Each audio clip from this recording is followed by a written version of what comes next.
Harvard Human Rights Journal in 2007 said the international community must act on the issue of human life concerning the cluster munitions. With regard to cluster munitions, the time to act is now. This quote from the Human Rights Law Journal basically sums up the opinion of the affirmative team in the round, which I'd like you to remember throughout each speech.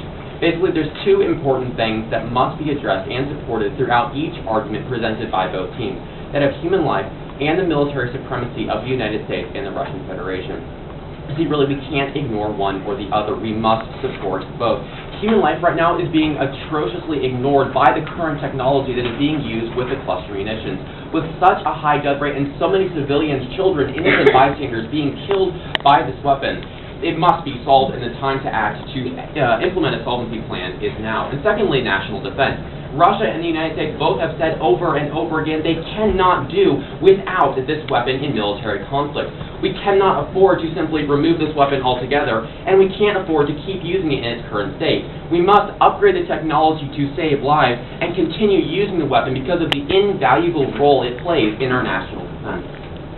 I'm going to be looking at each of the arguments that Drew addressed in his last speech, starting off with the most important issue of topicality, moving down to the issue of solvency, whether someone actually says our plan is a good idea or if it's just two high schoolers saying we ask you to vote for us. And then finally we're looking at the disadvantage of a loss of investment based off of our enforcement. Let's start off with topicality. These arguments actually were very intriguing for me. I want to start off with the one about U.S. action only. He basically set the standard that if anyone other than the United States acts, it's a violation of topicality. I have four responses to this. First, the negative is basically saying if Russia does anything, it's a bad policy and cannot stand in this debate. That's a completely wrong interpretation of the resolution. The resolution says the federal government must change policy towards Russia. Russia needs to be involved, which leads me to my second response. If Russia's not acting, it's a domestic policy for the United States. It's not topical if we don't have Russia involved. If Russia doesn't act, it's the United States, which is not topical. It's a domestic policy rather than an international policy. My third response deals with his issue of we can't claim advantages because we're not fiating. We're not fiating Russia. Sure, we have enforcement. And then my fourth response is dealing with his impact about our advantages. He said we can't claim advantages because we're not topical. Topicality doesn't affect advantages. Whether our plan is topical or not, if you pass it, we will still reap the advantages. Topicality is something that's limited to debate theory, the nerd world where people talk about certain arguments. In the real world, though, if you pass a policy, advantages will happen, whether it's topical or not topical. His second topicality response was with enforcement, and I have three responses to this. He said we're dealing with Russians, not Russia. My first response is that the resolution calls us to change policy towards Russia. The key word there is towards. We're dealing with Russia as an entire nation. It involves the government, it involves the business sector, it involves the population, which leads me actually to my second response. If the resolution wanted us to change policy towards the Russian government, it would have specified the Russian government. It says that the United States federal government should change policy towards Russia, encompassing every aspect of Russia. It doesn't specify the government. And my third response is really a little bit of debate here. Enforcement doesn't need to be topical. Enforcement is a subsidiary mandate. The policy itself, the actual action on the part of the federal government needs to be topical. The enforcement for the mandates don't need to be topical. However, we've shown they are topical even if they needed to be. I want to move down to his solvency point, the last argument he brought up. We're going a little bit out of order here. The issue of advocacy. Does someone actually say our plan is a good idea or not? I have three responses to this. My first response is real-world advocacy. In this policy setting, we're supposed to be imitating Congress. When we propose a plan, it's just like if you're proposing a bill in Congress. Now let's look at the advocates that Congress uses. Do they have a piece of paper saying, quote, this plan is a good idea, end quote? No. Well, what do? They consult experts, they do research, they compile the information, and produce a bill. What does the affirmative do? They consult experts, they have research, we've compiled the facts, and we've produced a plan. It's exactly the same way Congress works. We have an advocate, yes. It's not a little piece of paper saying this plan is a good idea, but it's a real-world form of policy advocate. It's something that actually Congress and government uses as a form of advocacy for their policy. So yes, we do have an advocate for our plan. And actually, my second response is kind of a sub-point under that. If you want an advocate, we look to the justification, specific one point of our advocacy, justification 3.b. We see Russia wants to do it, but they can't. The affirmative team provides them the resources necessary to upgrade their technology. So really, yes, Russia says, we want to do it, we just don't have the resources. What does the affirmative do? Give them the resources to protect human life while maintaining military supremacy for the Russian Federation. My third response really is no impact. They gave you absolutely zero reasons why advocacy even matters. They got up here and said they don't have anybody saying their plan's a good idea, and then he sat down. That's really all he said. They have to give you a reason why advocacy matters. Sure, it may seem logical, but in debate you have to have an impact for your argument if you're going to run something like you don't have a plan advocate. Now, under the disadvantage, I have, let me count here, 5 responses to this argument. I'm going to lump all of them, the whole disadvantage together, and address it under 5 somewhat broad points. My first response is he had he had one piece of evidence.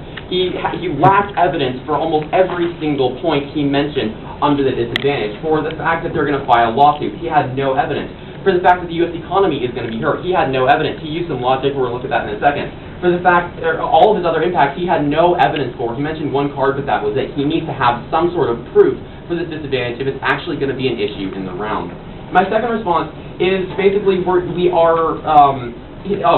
his impact of the fact that other nations will be scared off from investing in our economy. This really doesn't even apply to the affirmative plan because it's a bilateral treaty that only involves the United States and Russia. If Russia doesn't comply to the treaty, only Russia is going to be affected.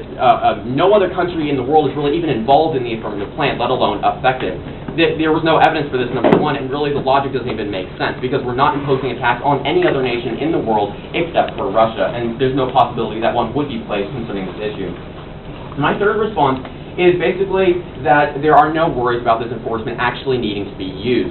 It ties into my fourth response, which I'll be getting to in a second, but Russia has said it wants to upgrade its technology. It just doesn't have the resources to do it. Again, the affirmative team provides them with the resources necessary. They want to, they're willing, they're ready, they're not ready, but they want to do it. The affirmative team is giving them the resources they need to upgrade the technology.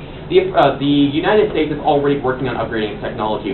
Russia wants to do the same, but they can't. We're giving them the things they need to actually upgrade the technology. And my fourth response is basically enforcement like this is simply a precautionary measure that goes in any international, bilateral, or unilateral treaty, convention, what have you. It's not some sort of like blackmail, we're twisting Russia's arm to sign the convention. It's simply enforcement, a precautionary measure that belongs in any treaty that's passed in the international community. And my fourth response is basically this, my fifth response is dealing with this thing about property being abused. There's no property being abused here, and if his philosophy of enforcement equaling property abuse, then really any enforcement mechanism in any treaty anywhere in the world is an abuse of individual property rights. That really doesn't make sense. It doesn't apply in the real world. So if we step back and look for a moment, we see that really human life and military supremacy have never been contested by the negative team. Human life right now is being ignored. Military supremacy can be preserved with this bilateral treaty with Russia. Thank you.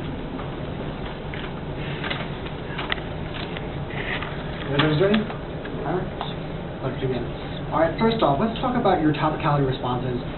You said that Russia, if Russia doesn't act, it's domestic policy. Is that correct? In essence, yes. Okay.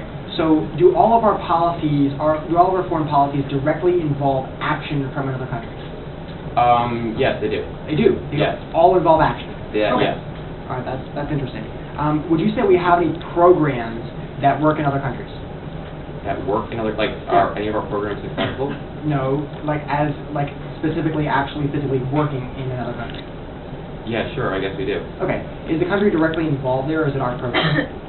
Well, they'd obviously have to let us in, but I'm sure if we're acting in another country, there's some form of cooperation going on. Okay, but it is our program, correct?